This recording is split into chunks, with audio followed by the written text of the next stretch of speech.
మన ప్రభువును రక్షకుడైన యేసుక్రీస్తు నామములో మీకు శుభములు వందనములు తెలియజేస్తున్నాను. అనుదిన ధ్యానమునకు స్వాగతం. రాజులు మొదటి గ్రంథం 7వ అధ్యాయం ఈ దిన మన ధ్యానాంశంగా ఉంది. సొలొమోను 13 సంవత్సరాలు తన నగరును కట్టించుచుండి దాని అంతటిని ముగించెను. మరియు అతడు లెబానోను అరణ్యపు నగరును కట్టించెను.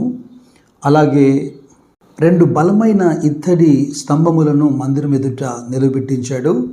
ఇక 12 ఎడ్లపైన నిలబెట్టబడిన పోతపోయబడినటువంటి సముద్రాన్ని కూడా మనం చూస్తాం. ఈ అధ్యాయంలో అనేకమైన గొప్ప విషయాలను సొలొమోను చేస్తున్నాడు. మరి జ్ఞానముతో ఆత్మతో నింపబడినటువంటి హీరాము వాటన్నిటిని కూడా చేసి ముగిస్తున్నాడు. అయితే క్లుప్త సందేశాల్లో ఈ అధ్యాయంలో రాయబడిన అంశాలన్నిటినీ ధ్యానించడం వీలు కాదు. కానీ మనం ధ్యానించబోతున్నటువంటి అంశం ఏంటంటే 21వ వచనం మీరు గమనించండి. ఈ స్తంభములను అతడు పరిశుద్ధ స్థలపు మంటపములో ఎత్తించెను. కుడి పార్శ్వపు స్తంభమును ఎత్తి దానికి యాకీను అని పేరు పెట్టెను. ఎడమ పార్శ్వపు స్తంభమును ఎత్తి దానికి బోయజు అని పేరు పెట్టెను. ఈ 2 ఇత్తడి స్తంభములు మందిరం ఎదుట సొలొమోను నిలబెట్టిస్తున్నాడు. ఎడం వైపున ఒకటి, కుడి వైపున ఒకటి. వాటికి యాకీను, బోయజు అని పేర్లు పెట్టాడు. ఈ స్తంభములు ఎంత బలమైనవో మనం గ్రహించడానికి 15వ వచనం మనం చదవాలి. ఏమనగా అతడు 2 ఇత్తడి స్తంభములు పోతపోసెను. ఒక్కొక్క స్తంభము 18 మూరల నిడివి కలది, ఒక్కొక్కటి 12 మూరల కైవారము కలది. ఇక ఈ స్తంభముల పైన తామర పుష్పముల వంటి పని చేశారు. ఇలాగా ఆ 2 స్తంభముల పనిని సంపూర్తి చేస్తున్నారు. అయితే యాకీను అనే ఈ యొక్క హీబ్రూ పదానికి అర్థం ఏంటంటే హీ విల్ ఎస్టాబ్లిష్, దేవుడు స్థిరపరుస్తాడు అని అర్థం. దేవుని మందిరానికి వస్తున్నటువంటి తన ప్రజలతో దేవుడు ప్రారంభంలోనే మాట్లాడుతూ ఒక సందేశం ఇస్తున్నాడు. నేను మిమ్మను స్థిరపరుస్తానని.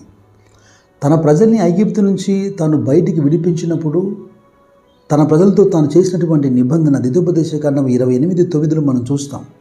నీవు నా ఆజ్ఞలను అనుసరించి నా కట్టడలను అనుసరించి నువ్వు నడిచినడలా నిన్ను నాకు ప్రతిష్ఠిత జనముగా స్థాపిస్తానన్నమాట.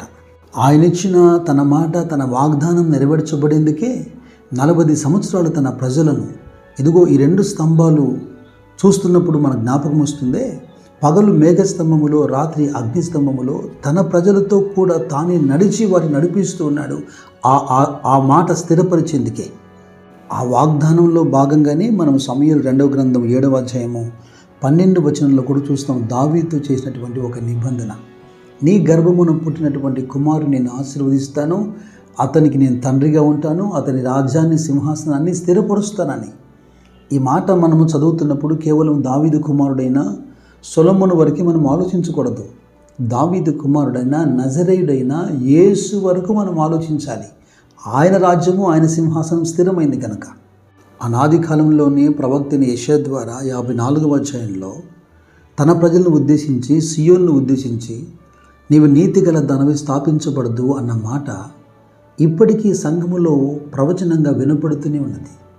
అందుకే కదా పేతురు భక్తుడు తన మొదటి పత్రికలో 5వ అధ్యాయంలో అటు 6వ వచనంలోను ఇటు 10వ వచనంలోను ఆయనే మిమ్మల్ని స్థిరపరుస్తాడు, మిమ్మల్ని బలపరుస్తాడు, కొంచెం కాలం మీరు శ్రమపడిన తర్వాత తానే మిమ్మల్ని పూర్ణులుగా చేస్తాడని రాసిపెట్టాడు. దేవుణ్ణి ఆరాధించేందుకు దేవుని మందిరానికి వస్తున్నటువంటి తన ప్రజలను ఆయనే స్థిరపరిచేవాడుగా ఉన్నాడు అనే ఈ మాట ఈ మొదటి స్తంభము చూడగానే ప్రజలకు జ్ఞాపకం రావాలి, గ్రహింపులకి రావాలి. ఇక 2వ స్తంభాన్ని నిలబెట్టి దానికి పేరు పెట్టాడు బోయజు అని. బోయజు అనగా హిస్ స్ట్రెంగ్త్, ఆయనే బలము లేదా ఆయన బలము అని అర్థం. అయితే కీర్తనకారుడైనటువంటి దావీదు 29వ కీర్తనలో రాస్తూ అంటాడు 11వ వచనంలో, యెహోవా తన ప్రజలకు బలం అనుగ్రహించును. దేవునికి స్తోత్రం, హల్లెలూయా.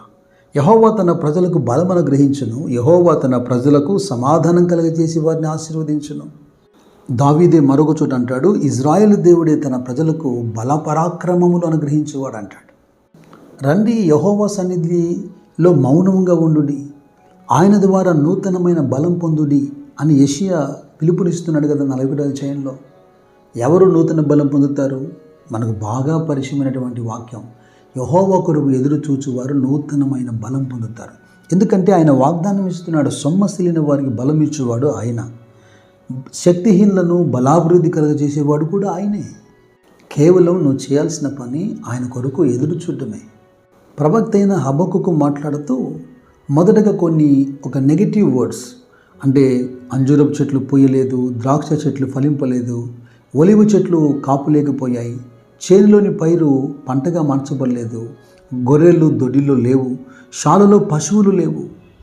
ఇవన్నీ లేకపోయినా కూడా యెహోవా యందు నేను ఆనందిస్తున్నాను, నా రక్షణకర్త అయిన దేవుని యందు నేను సంతోషిస్తున్నాను అంటూ మాట్లాడుతున్నాడు. ఏంటి కారణం అంటే, ప్రభువగు యెహోవాయే నాకు బలం అంటాడు. The lord is my strength. ఆయన నా కాలం లేడి కాళ్ళ వలె చేయును, ఉన్నత స్థలముల మీద ఆయన నన్ను నడువ చేయును. ఇది హబక్కుకు అనుభవం మాత్రమే కాదు, దేవుని ప్రతి బిడ్డ యొక్క అనుభవంగా ఇది మారాలి. మనం బలంగా ఉండేదానికి ఈ భౌతిక సంబంధమైనటువంటి అనుభవాలే అక్కర్లేదు. అందుకే అవి రాస్తూ చివరిగా రాశాడు ఈ మాట హబక్కుకు. అపోస్తులైన పౌలు పిలిపిలితో మాట్లాడుతున్నప్పుడు సంఘములో ఉన్న ప్రతి బిడ్డ కూడా సువార్త పనిలో పాలు పొందాలని, వారు దాతృత్వాన్ని కలిగి ఉండాలని, వారిలో ప్రతి ఒక్కరికి మెప్పు ఘనత కలగాలని, ప్రతిఫలం క్రీస్తు ద్వారా రావాలని ఆశిస్తూ లేఖ రాస్తున్నప్పుడు, నేను ఈవిని ఆపేక్షించి ఇలా రాయడం లేదు, మీకు ఫలం కలగాలని రాస్తున్నాను.